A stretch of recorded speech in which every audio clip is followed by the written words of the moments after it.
Welcome to The Explainer. Today, we're going to crack the code on something that, let's be honest, can be a real headache: UK pension tax. Think of this as a guided study session, where we'll break it all down into simple, understandable steps so you can feel way more confident about your retirement savings. Okay, so here's the game plan. First, we'll look at the two main pension paths you can take. Then, we'll get into the nitty-gritty of how tax relief actually works. We'll cover that big annual allowance limit, touch on some of the trickier rules, and then pull it all together with a real-world example. Sound good? Let's dive in.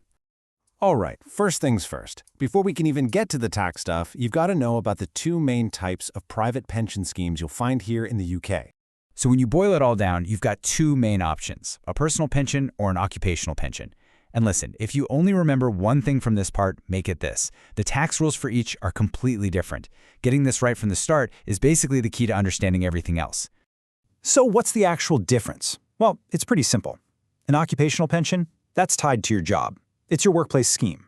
A personal pension, on the other hand, is all you. You can set one up for yourself no matter where you work. And that distinction, that's the foundation for everything we're about to cover. Okay, so we know the two types of pensions. Now for the really important part: how you actually get tax relief. This is where, honestly, most people get tripped up, because it's not a one-size-fits-all deal. The way it works depends entirely on which type of pension you've got. Let's start with occupational pensions, because the process here is, well, beautifully simple. Your contribution is just taken straight from your salary before any tax is calculated. So, right away, your taxable income is lower and you automatically pay less tax. Easy peasy. But when we talk about personal pensions, it's a totally different story. Here, you pay into your pension from your net pay, the money you get after tax.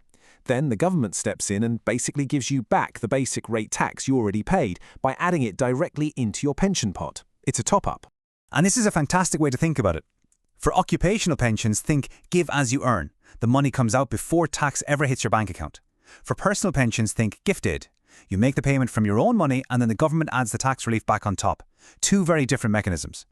Okay, so we've got the how. We know the two different ways relief works. So the next big question is, how much can you actually put in and get that sweet tax benefit?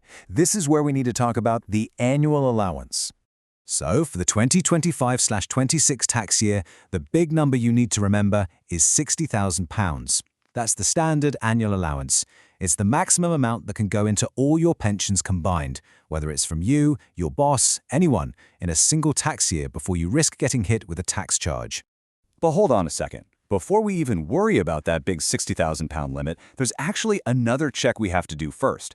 See, the tax relief you can get is capped by how much you earn.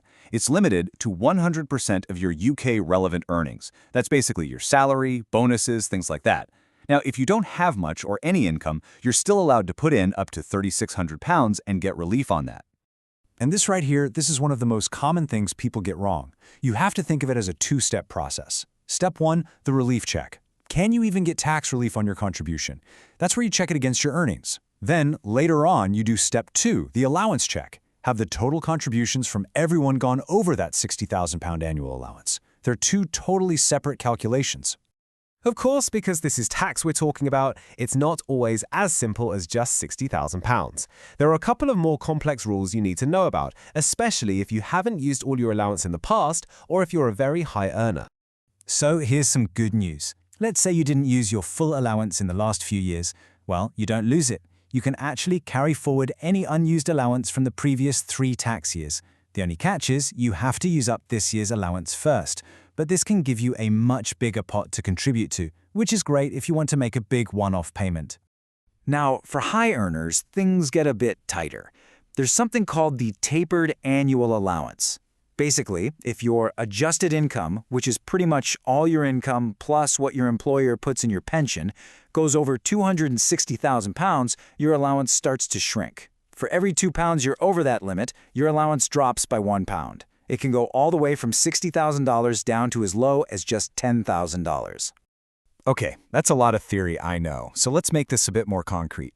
We're going to walk through a quick example to see how this all plays out in the real world for a higher rate taxpayer. Okay, here's our scenario, taken right from the study materials. Let's say we have Bruce Wayne. His earnings are £68,650, and he's paying into a personal pension. He puts in £7,200 after tax has been taken out. So how does he get his tax relief? Right, step 1. We have to gross up that contribution. That £7,200 is what he paid, which is the 80% part. To find the full or gross amount, we do the math. £7,200 times 100 over 80, and that gives us £9,000. That £9,000 is what actually lands in his pension pot, because the government has already added its 20% top-up. Okay, but here's the thing. Bruce pays 40% tax on some of his income, but the government top-up only covered the basic 20%. So how does he get the rest of his relief? Well, this is how. His basic rate tax band gets extended by that full gross amount of £9,000. This means a bigger chunk of his income is now taxed at 20% instead of 40%, and that's how he gets his higher rate relief. And this quote from the ACCA resources just hits the nail on the head. The amount of tax relief is the same in the end, but the way you get it is totally different. So Bruce gets all his relief, but it's through this two-part process, a top-up and a band extension. If he'd had an occupational pension, it would have been so much simpler. They would have just taken $9,000 off his salary at the start. Same destination, but a completely different road to get there. All right, let's boil this all down to the 3 key things you absolutely need to remember. First, occupational pensions. Simple deduction from your pay before tax. Second, personal pensions. It's a government top-up plus a tax band extension if you're a higher earner.